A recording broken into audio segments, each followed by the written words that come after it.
terapeuta ocupacional deve trabalhar em conjunto e parceria com as escolas.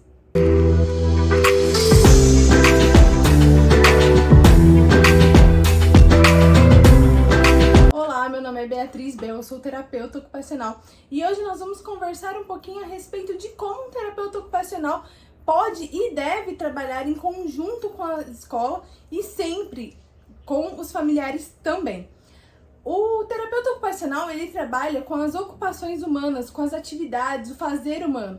E uma das principais ocupações da criança, além do brincar, que já é muito conhecido, é a criança estar inserida dentro do contexto escolar. É o processo de aprendizagem, de adaptação dentro da escola, da socialização. Então, estar dentro do ambiente escolar exige muitas habilidades e é um contexto fundamental para o processo de aprendizagem e desenvolvimento da criança. E como terapeuta ocupacional, além das ocupações, também leva em consideração e trabalha pensando nesses contextos em que a criança está inserida e a importância dessa autonomia, dessa funcionalidade, dessa independência acontecer em qualquer contexto que seja, é fundamental, então, que o terapeuta ocupacional, junto com a família, junto com a escola, trabalhe através de diálogos, de preparação de material, de adaptações. Então, existem várias possibilidades e nós vamos falar algumas delas nesse vídeo. A primeira parte, então, dessa parceria é justamente a comunicação. E o que isso significa? Significa que é essencial que haja uma troca entre terapeuta, escola e familiares a respeito do processo de aprendizagem e desenvolvimento da criança. O terapeuta vai conversar, dialogar com essa escola para entender como a criança está inserida dentro do contexto escolar, como ela funciona em conjunto com as outras crianças, como são feitas e adaptadas as atividades para aquela criança de acordo com a necessidade dela em específico. Vamos conversar, sugerir questões, né? Mas antes disso, essa comunicação, essa troca de saberes é fundamental. E nós, terapeutas ocupacionais, também falar com a escola como que é a criança dentro de um ambiente terapêutico controlado, quais são os objetivos que nós estamos trabalhando, pensando justamente no que a criança apresenta ali dentro do contexto real em que ela está inserida, daquela ocupação, daquele desempenho que ela precisa exercer naquele contexto e como nós estamos trabalhando para que isso aconteça de maneira adequada e funcional. Então precisa haver esse diálogo. A partir desse diálogo vem o segundo caso, a segunda parte dessa interação e da necessidade dessa comunhão, que é justamente pensar em adaptações, sejam adaptações de atividades, pensar em quais habilidades aquela criança apresenta, quais são as dificuldades que ela está apresentando nesse contexto, e aí nós podemos adaptar várias coisas. A atividade que o professor está oferecendo, se ela está adequada de acordo com as habilidades cognitivas, sensoriais,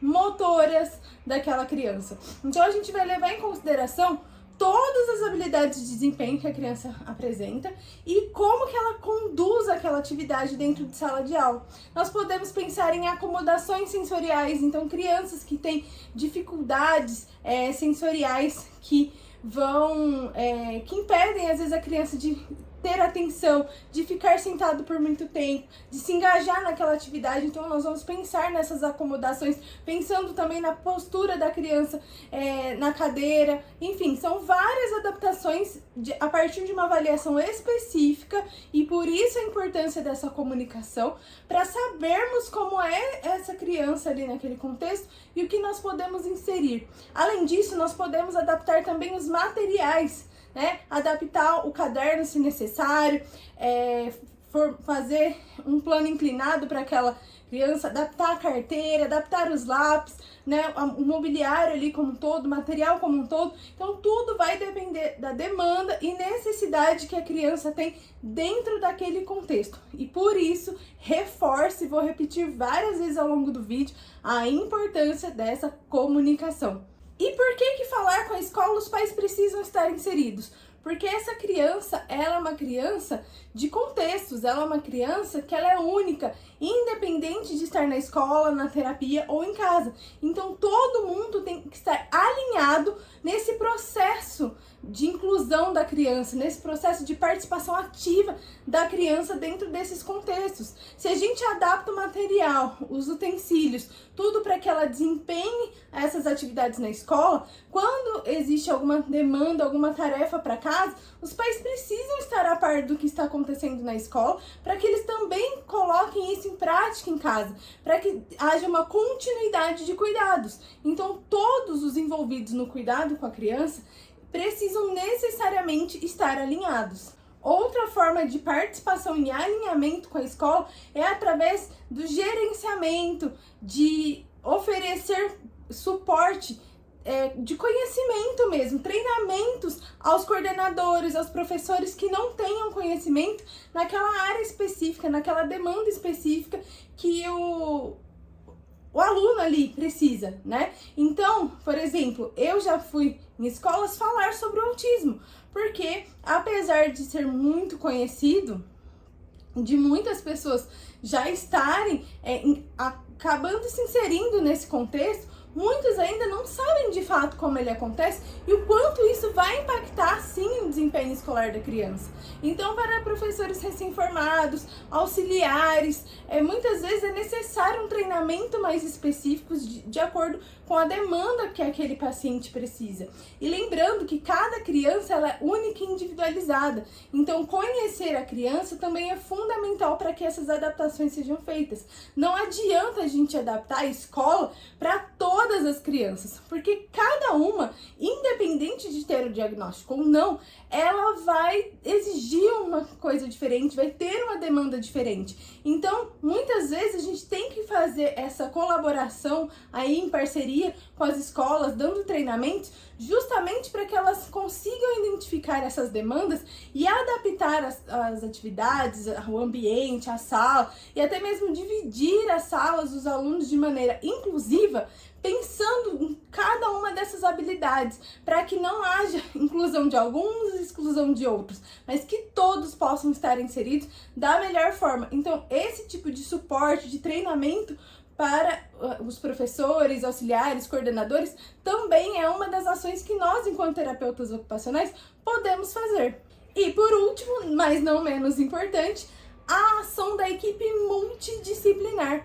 Então, muitas vezes a gente pensa como profissional que nós ali vamos lá na escola e fazer aquela ação e muitas vezes as coisas vão se resolver. Só que essa criança, muitas vezes, posso chutar aqui, em 90% dos casos, ela é assistida por mais de um profissional da equipe. Então, é fundamental que todos participem, que haja sim uma interação entre o psicólogo, o fono, o TO, a escola, os pais, psicomotricista, enfim, todos os profissionais que estão ali prestando cuidado, atenção a essa criança, eles são fundamentais.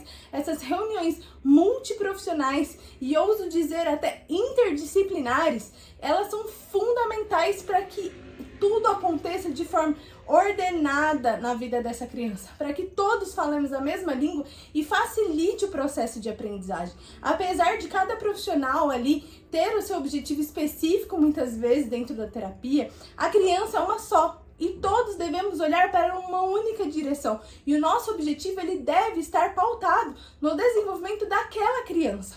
Então, o mais que essencial é essa comunicação, é esse conjunto de profissionais andarem juntos, fazer reuniões.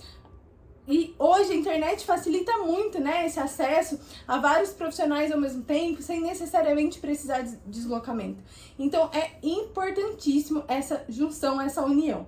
Bom, então aqui eu quis fazer um apanhado geral de como nós, terapeutas ocupacionais, podemos participar da vida escolar da criança. E se você gostou desse vídeo e conhece alguém que precisa dessa informação, que gostaria e acha que pode ajudar outras pessoas, não esqueça de compartilhar o vídeo. Se você gostou desse vídeo, deixe seu joinha, se inscreva no canal para receber novos vídeos, comente aqui se você já passou por esse processo com o seu filho, de ter profissionais dentro da escola, ou se você gostaria, quais são suas dúvidas, deixe aqui nos comentários. E até o próximo vídeo.